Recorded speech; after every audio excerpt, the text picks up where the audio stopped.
sa atin. Kaya nating alalahanin, panahong tayo'y inalipin. Ang ngalan niya'y ating sambitin, paanong di tayo lingapin. Hayang muling magtigon, awitan ng Panginoon.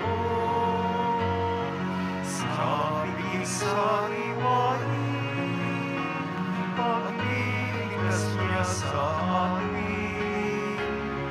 Sa pag-isariwain, pagliligtas niya sa atin. Sa ngalan ng Ama at ng Anak at ng Espiritu Santo, Amen. ang pagpapala ng ating Panginoong Kristo, ang pag-ibig ng Diyos Ama, at ang pakikipagkaisa ng Espiritu Santo, naway suma inyong lahat. At sumaiyo rin.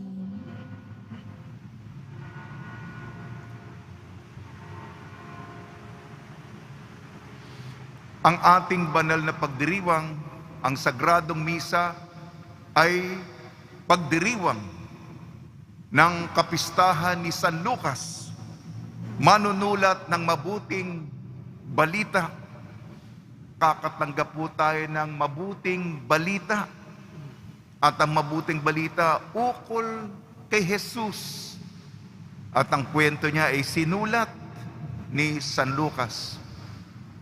Pagnilayan natin ang mga mabubuting balita upang magbigay lakas sa mga taong bagsak ang kalooban sa kapanahunan ng pandemya. Mga kapatid, aminin po natin ang ating makasalanan upang tayo maging marapat gumanap sa banal na pagdiriwang. Inaamin ko Sa makapangyarihang Diyos at sa inyo mga kapatid, na luba akong nagkasala sa isip, sa salita at sa gawa, at sa aking pagkukulang. Kaya isinasamo ko sa mahal na Birheng Maria, sa lahat ng mga anghel at mga banal, at sa inyo mga kapatid, na ako'y ipanalangin sa Panginoong ating Diyos. kaawaan tayo ng makapangyarihang Diyos. Patawarin tayo sa ating makasalanan at patnubayan tayo sa buhay na walang hanggan. Amen. Panginoon, kaawaan mo kami. Panginoon, kaawaan mo kami. Kristo, kaawaan mo kami. Kristo, kaawaan mo kami. Panginoon, kaawaan mo kami. Panginoon, kaawaan mo kami. Papuri sa Diyos sa kaitaasan. At sa lupa'y kapayapaan sa mga taong kinalulugdan niya. Pinupuri ka namin, dinarangal ka namin. Sinasamba ka namin, ipinagbubunyi ka namin. Pinasasalamatan ka namin dahil sa dakila mong angking kapurihan. Panginoong Diyos, Hari ng langit, Diyos tamang makapangyarihan sa lahat. Panginoong Hesukristo, bugtong na anak, Panginoong Diyos, Kordero ng Diyos, anak ng Ama, ikaw na nag-aalis ng mga kasalanan ng sanlibutan, maawa ka sa amin. Ikaw na nag-aalis ng mga kasalanan ng sanlibutan, tanggapin mo ang aming kahilingan. Ikaw na naluluklok sa kanan ng Ama, maawa ka sa amin. Sapagkat ikaw lamang ang banal, ikaw lamang ang Panginoon, ikaw lamang, O Hesukristo, ang kataas-taasan, kasama ng Espiritu Santo, sa kadakilaan ng Diyos Ama. Amen. Manalangin tayo. Ama naming makapangyarihan, inirang mo si San Lucas para sa paglalahad at pagsusulat ng isiniwalat mong hiwaga ng iyong pagmamahal sa mahihirap. Ipagkalo mong ang mga dinakila mo sa pagtataglay ng iyong ngalan ay manatiling nagkakaisa ng damdamin at isipan, at lahat ng mga bansa ay maging mapalad na makita ang iyong pagliligtas sa pamamagitan ng Kristo kasama ng Espiritu Santo magpasawalang hanggan. Amen. Magsiupo na po ang lahat. Pagbasa mula sa ikalawang sulat ni Apostol San Pablo kay Timoteo. Pinakamamahal, iniwan na ako ni Demas dahil sa pagkahumaling sa mga bagay na pansanlibutan. Siya ay nasa Tesalonica. Nagpunta sa Galacia si Crescente. Si Tito namay sa Dalmacia. Si Lucas na lamang ang kasama ko. Hanapin mo si Marcos at isama mo rin, sapagkat malaki ang maitutulong niya sa aking mga gawain. Pinapunta ko sa Efeso si Tikiko. Pagparito mo, dalhin mo ang aking balabal na naiwan ko kina Carpo sa Troas. Dalhin mo rin ang mga aklat ko, lalo na iyong yari sa Pergamino. Napakasama ng ginawa sa akin ni Alejandrong Panday Tanso. Ang Panginoon ang magpaparusa sa kanya ayon sa kanyang ginawa. Mag-ingat ka sa kanya, sapagkat tutol na tutol siya sa ipinangangaral natin. Walang sumama sa akin nang una akong humarap sa hukuman. Pinabayaan nila akong mag-isa. Patawarin nawa sila ng Diyos. Ngunit pinatnubayan ako ng Panginoon at binigyan ng lakas upang maipahayag sa mga hentil ang salita. Ang salita ng Diyos. Salamat sa Diyos. Talastas ng mga tao, dakilang paghahari mo. Talastas ng mga tao, dakilang paghahari mo. Magpupuring lahat sa iyo, O Poon, ang iyong nilalang. Lahat mong nilikha ay pupurihin ka at pasasalamatan. Babanggitin nilang tunay na dakila ang iyong kaharian at ibabalitang tunay kang dakilat makapangyarihan. Talastas ng mga tao, dakilang paghahari mo. Dakila mong gaway upang matalastas ng lahat ng tao. Mababatid nila ang kadakilaan ng paghahari mo. Ang paghahari mo ay sadyang walang hanggan, hindi magbabago. Talastas ng mga tao, dakilang paghahari mo. Matuwid ang Diyos sa lahat ng bagay niyang ginagawa. Kahit anong gawin ay kalakip doon ang habag at awa. Siya'y nakikinig at handang tumulong sa lahat ng tao.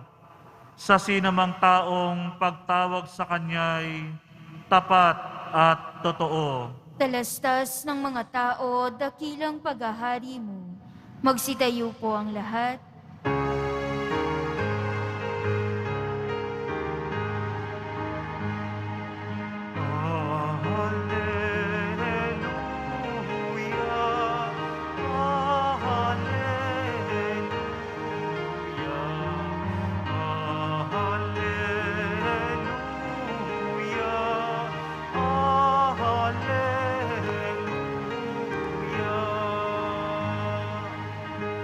Hinirang tayo ni Kristo upang mamungang totoo bilang mabubuting tao. Alleluia,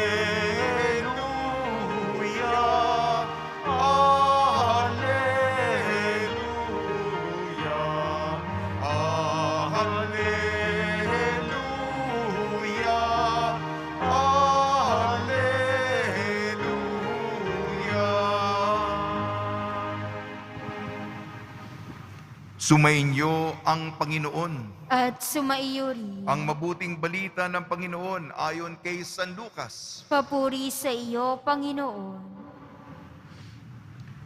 Noong panahong iyon, ang Panginoon ay humirang sa 72. Pinauna niya sila ng dala-dalawa sa bawat bayan at buok na patutunguhan niya. Sinabi niya sa kanila, saganang aanihin, ngunit kakaunti ang mga manggagawa. Idalangin ninyo sa may-ari na magpadala siya ng mga manggagawa sa kanyang bukirin. Humayo kayo, sinusugo ko kayong parang mga kordero sa gitna ng mga asong gubat. Huwag kayong magdala ng lukbutan, supot o panyapak. Huwag na kayong titigil sa daan upang makipagbatian kanino man. Pagpasok ninyo sa alinman bahay, sabihin muna ninyo, maghari nawa ang kapayapaan sa bahay na ito. Kung maibigan sa kapayapaan ang nakatira roon, sa kanila ang kapayapaan, ngunit kung hindi, hindi sila magkakamit nito. Manatili kayo sa bahay ng inyong tinutuluyan. Kanin ninyo at inumin ang anumang idulot sa inyo, sapagkat ang manggagawa ay may karapatan tumanggap ng kanyang upa. Huwag kayong magpalipat-lipat ng bahay. Kapag tinanggap kayo sa alinmang bahay, kanin ninyo ang anumang ihain sa inyo. Paggalingin ninyo ang mga may sakit doon at sabihin sa kanila, nalalapit na ang paghahari ng Diyos sa inyo. Ang mabuting balita ng Panginoon. Pinupuri ka namin, Panginoong Heso Kristo. Magsiupo na po ang lahat. Sa simula ng panibagong linggo, binabati po namin kayo sa pagpapala, pagbibindisyon, pagbibiyaya, pagkakaloob ng napakaraming grasya mula sa ating butihing Panginoong Heso Kristo. Kapistahan ni San Lucas ngayon, Ebanghilista, manunulat ng mabuting balita at bagay na maganda, bagay na makakataas ng ating kalooban, lalong-lalo na ang mabuting balita, ang Ebanghelyo. At isa sa mga, 4 lang namang Ebanghelyo. Ang Ebanghelyo ni San Lucas ay espesyal, pinakamahaba. Hindi lamang Ebanghelyo ang sinulat niya, meron pa siyang gawa ng mga apostol. Sige. Iugnay ko na muna yung unang pagbasa, ikalawang sulat ni San Pablo kay Timoteo. Si San Pablo, bale siya'y apostol, pero pinili siya ni Jesus dun sa konbersyon niya patungo sa daan sa Damasco. Pero tinuturing si San Pablo na apostol sa mga hintil. Ngayon, napakalawak ng kanyang mga gawain. Naku, nakarating sa malalayong lugar. At marami siya mga katulong, mga asistente. Binanggit niya yung mga pangalan. Binanggit niya si Lucas, ito yung sabi niya. Binanggit niya si Tito, binanggit niya si Marcos. Ano sinabi niya tungkol kay Lucas? Si Lucas na lamang ang kasama ko. Ika nga mahirap patagalan ito, no? Yung pagkasabi niya, ibig sabihin, maasahan si San Lucas. Siya, manunulat. Makikita mo, kung meron kang katulong, di ba? Kasama. Masipag ito. Maasahan mo to. Talagang dala-dala yung notebook niya. Dala-dala yung kanyang lapis at papel. Ayan. Kaya nga, iugnay ko na po yung Ebanghelyo ayon kay San Lucas. Kaya nga, may mga apostol. Ang kwento ng ating mabuting balita, bukod doon sa 12, may pinili pa si Jesus na 72 na mga disipulo para mas marami. At may patungkol ito kay San Lucas, sapagkat si San Lucas ay tumulong sa apostol. Ito po yung mga 72 disipulo, extension ng mga apostol, at para malawak, napakalaki po ng gawaing ng ebanghelisasyon. Kaya sinabi dito ang mga ginagawa ng mga disipulong ito. Sumusulat ako ng mga libro. Meron akong 5, 6, ang 7. Pangkilikin po ninyo. At yung 7, ukol kay San Lucas ang paano maging malapit sa Panginoon. Sa karanasan ni San Lucas. Si San Lucas, magaganda po yung mga ebanghelyo. Well, mahahaba. At yung mga tungkol sa mahal na Birheng Maria, yung awit ni Maria ay kay San Lucas yan. Tatlong bagay lang kasi isang kurso yung kay San Lucas eh. Una, marami tayong detalye, magagandang mga kwento. Siguro, napalapit si San Lucas sa mahal na Birheng Maria. Mahal na Birhen, ikwento niyo po nga yung, ayan, so, yung tungkol kay Jesus, nung bata siya, yung si Jesus sa perspektibo ni Maria. Pangalawa, yung ebanghelyo para sa mga mahihirap, sa mga dukha, sa mga napag-iwanan, sa mga nakalimutan na. Yung mga deboto natin dito sa Quiapo, ayan, para sa inyo yung ginawa ni San Lucas. At pangatlo, hindi lamang yan para sa mga grupo ng mga pinili, mga Hudyo, para sa lahat yan. At hindi lamang ebanghelyo, yung pagsasagawa nito sa gawa ng mga apostol, kaya napakaganda po ng ginawa ni San Lucas para mapalalim ang ating kaalaman kay Jesus. Tanong ko po sa inyo, kayo mga laging nagsisimba sa Quiapo, saan ang imahe ni San Lucas? Sa Quezon Boulevard ba? Sa Criedo o Plaza Miranda? Titingnan ko kayo. Walang gustong saan. Yan. Hindi, siyempre nandito siya, yan yung simbolo niya. Pero doon sa labas, yan sa loob ng simbahan. Yun. Yung tanong ko, di ba may mga saan? Ayun, Plaza Miranda. Kung lalabas ka ng simbahan, nasa kanan siya. Yun, si San Lucas. Para makilala natin, Alam nyo na. Nagising kayo, yan, dalawin nyo. Nilalagyan natin ng bulaklak. Kung napapansin ninyo, kung may piyesta ang isang apostol o ebanghelista, meron siyang bulaklak para pagdasal tayo sa harap ng Diyos. Tulong ni Maria, ni San Jose, ina ng Santo Rosario, ni San Jose, ni San Lucas, maging mabuting balita tayo. Isabuhin natin ang mabuting balita. Tayo ang maging mabuting balita sa mga taong nakakatagpo natin.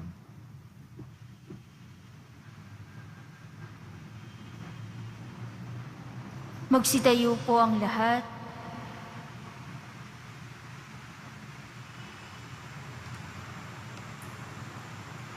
Minamahal ko mga kapatid, tapat na kaibigan ni San Pablo, binigyan tayo ni San Lucas ng isang ebanghelyong mayaman sa mga salaysay. Manalangin tayo sa Ama sa pamamagitan ng mapagmahal na tagapagligtas na inihayag sa ebanghelyo ni San Lucas. Tugon po natin, Panginoon, gawin mong pagpaparangal sa mabuting balita ang aming buhay. Panginoon, gawin mong pagpaparangal sa mabuting balita ang aming buhay.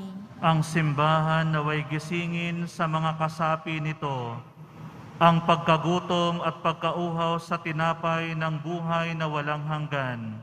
Manalangin tayo. Panginoon, gawin mong pagpaparangal sa mabuting balita ang aming buhay. Ang mga nasa propesyon ng panggagamot at ang mga tumutulong sa kanila, naway gabayan ng Espiritu. Manalangin tayo. Panginoon, gawin mong pagpaparangal sa mabuting balita ang aming buhay. Tayo naway masiglang makilahok sa gawaing pangmisyon ng simbahan. Manalangin tayo. Panginoon, gawin mong pagpaparangal sa mabuting balita ang aming buhay. Ang mga may sakit at may kapansanan, naway makatanggap ng pagtataguyod at aliw mula sa kanilang pamilya at mga kaibigan. Manalangin tayo. Panginoon, gawin mong pagpaparangal sa mabuting balita ang aming buhay. Ang mga yumao naway makabahagi sa kagalakan ng mga anghel sa kalangitan. Manalangin tayo. Panginoon, gawin mong pagpaparangal sa mabuting balita ang aming buhay. Makapangyarihang Ama, kasama ng mga panalangin ni San Lucas, inilalapit namin sa iyo ang aming mga pangangailangan. Ipagkaloob mo ang mga ito alang-alang sa iyong anak, ang mapagmahal na tagapagligtas na nabubuhay at naghahari magpasawalang hanggan. Amen. Magsiupo na po ang lahat.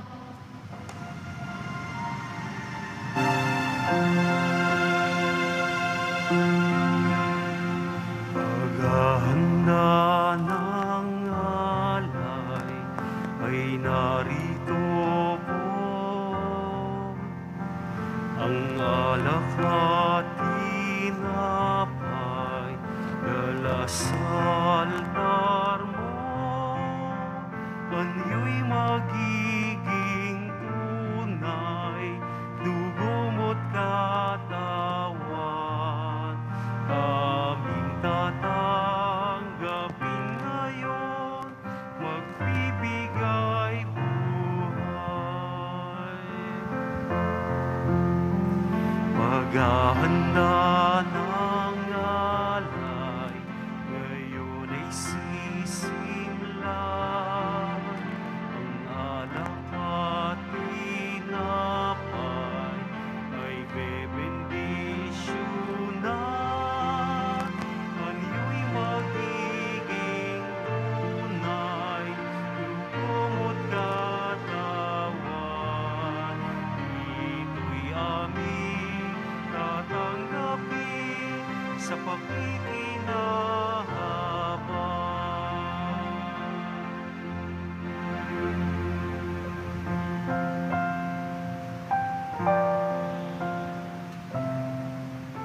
Magsitayo po ang lahat. Manalangin kayo mga kapatid upang ang ating paghahain ay kalugdan ng Diyos amang makapangyarihan. Tanggapin nawa ng Panginoon itong paghahain sa iyong mga kamay, sa kapurihan niya at karangalan sa ating kapakinabangan, at sa buong sambayanan niyang banal. Ama namin lumikha sa mga kaloob na buhat sa iyo, pagbigyan mong kaming kusang makapaghain upang mga alay na inahandog namin ngayong kapistahan ni San Lucas ay magdulot sa amin ng kagalingan at kadakilaan sa pamamagitan ng Kristo kasama ng Espiritu Santo magpasawalang hanggan. Amen. Sumainyo ang Panginoon. At sumaiyo rin. Itaas sa Diyos ang iyong puso at diwa. Itinaas na namin sa Panginoon. Pasalamatan natin ang Panginoong ating Diyos. Marapat na siya'y pasalamatan. Ama namin makapangyarihan, tunay nga marapat na ikaw ay aming pasalamatan sa pamamagitan ng Kristo na aming Panginoon. Itinatag niya ang iyong sambayanan at ang mga apostol ay saligat katuwang sa pagpapanatili ng iyong pagmamahal na hindi magwawakas kahit kailan. Kaming sambayanan mo dito sa daigdig ay katibayan ng pamumuhay sa langit. Kaming narito ang tagapagpahiwatig sa pagkakaisa ng tanan sa iyong pag-ibig. Kaya kaisa ng mga anghel na nagsisiawit ng papuri sa iyo nang walang humpay sa kalangitan, kami nagbubunyi sa iyong kadakilaan. Santo, Santo, Santo, Panginoong Diyos ng mga hukbo, napupuno ang langit at lupa ng kadakilaan mo, o sana sa kaitaasan. Pinagpala ang naparirito sa ngalan ng Panginoon, o sana sa kaitaasan. Magsiluhod po ang lahat. Ama naming banal, ikaw ang bukal ng tanang kabanalan. Kaya sa pamamagitan ng Espiritu, gawin mong banal ang mga kaloob na ito, upang para sa amin maging katawan at dugo ng aming Panginoong Jesucristo. Bago niya pinagtiis ang kusang loob na maging handog, hinawakan niya ang tinapay, pinasalamatan kanya, pinaghati-hati niya yun. Iniabot sa kanyang malagad at sinabi, tanggapin ninyong lahat ito at kanin, ito ang aking katawan ay hahandog para sa inyo.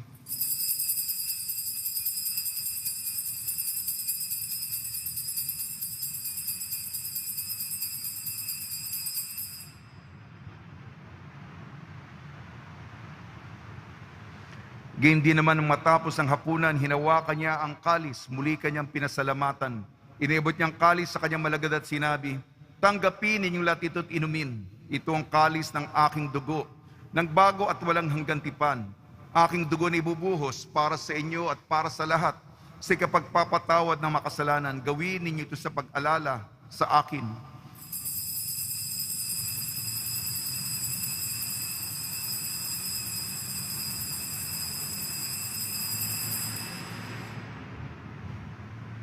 Magsitayo po ang lahat.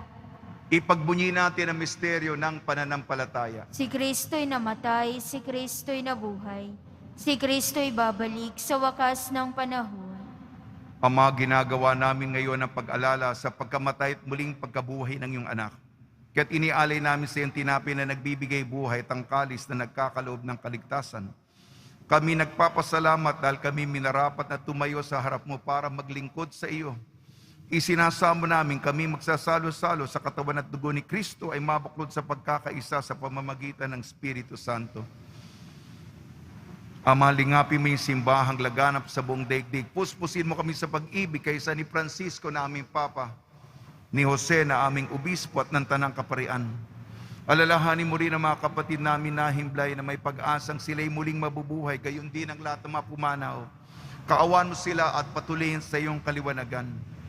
Kaawan mo at pagdapating kaming lahat na makasalo sa iyong buhay na walang wakas, kaysa ng mahal na Birheng Maria na Ina ng Diyos, ang mahal na Birhen ng Santo Rosario, ng kabiyak na puso niyang si San Jose, kaysa ng mga apostol, si San Lucas, San Aloysius Gonzaga, San Sebastian, San Lazaro, San Roque, ni San Juan Bautista at ng lahat ng mabanal na namuhay dito sa daigdig ng kalugod-lugod sa iyo. May pagdiwang nawa namin ang pagpupuri sa ikararangal mo sa pamamagitan ng anak na aming Panginoong Heso Kristo. Sa pamamagitan ni Kristo, kasama niya at sa Kanya, ang lahat ng parangal at papuri ay sa iyo, Diyos amang makapangyarihan, kasama ng Espiritu Santo, magpasawalang hanggan. Amen.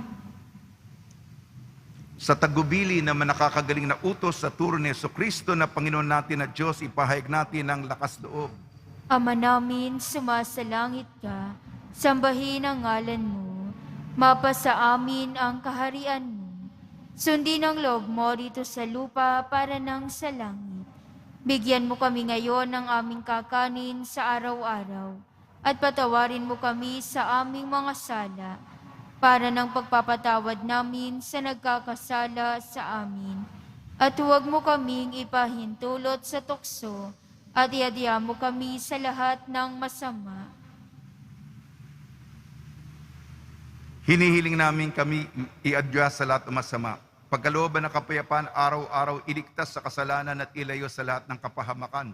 Samantalang aming pinananabikan ang dakilang araw ng pagpapahayag ng tagapagligtas naming si Heso Kristo. Sapagkat iyo ang kaharian at ang kapangyarihan at ang kapurihan magpakailanman. Amen. Panginoon sa Kristo, sinabi mo sa iyong apostol, kapayapaan ang iniiwan ko sa inyong aking kapayapaan, ibinibigay ko sa inyo.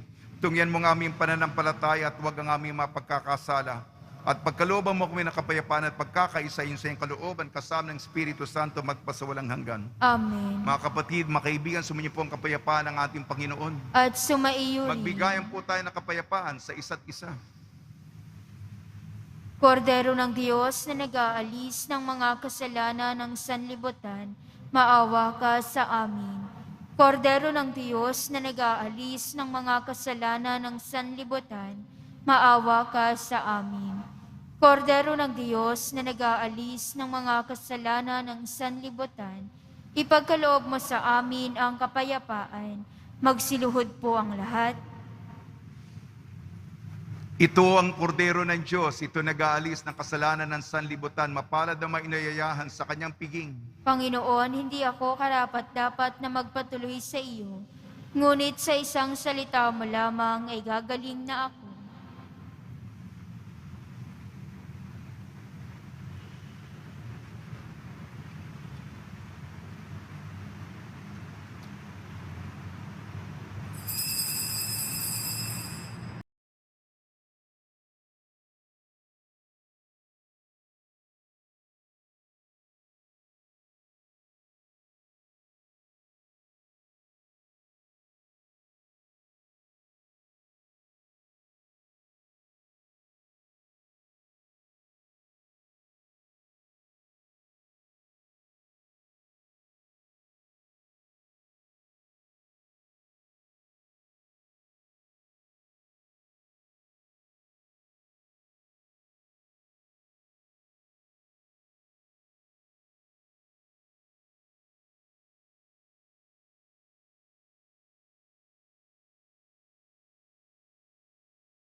Magsitayo po ang lahat. Manalangin tayo. Ama naming mapagmahal, ipagkaloob mong ang tinagap namin sa hapag mong banal ay magpabanal at magpalakas sa amin sa pagsampalataya sa mabuting balitang ipinangaral ni San Lucas sa pamamagitan sa Kristo kasama ng Espiritu Santo magpasawalang hanggan. Amen. Sumainyo ang Panginoon At sumaiyo at rin. pagpalain kayo ng makapangyarihan Diyos, Ama, Anak at Espiritu Santo. Amen. Paglayin po ninyo sa inyong pag-alis ang kapayapaan ni Jesucristo. Salamat sa Diyos.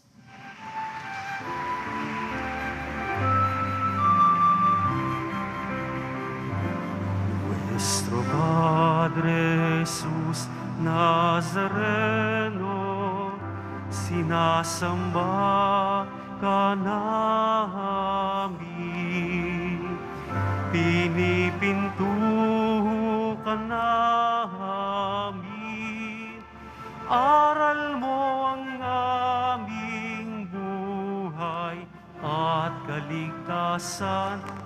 Nuestro Padre Jesus Nazareno, iligtas mo kami sa kasalanan. Ang krus mong kinamatayan ay sagisag ng aming kaligtasan. Nuestro Padre Jesus Nazareno, dinarangan ka namin. Nuestro Padre Jesus Nazareno, niluluwalhati ka namin. Nuestro Padre Jesus Nazareno, dinarangan ka namin. Nuestro Padre Jesus Nazareno, niluluwalhati ka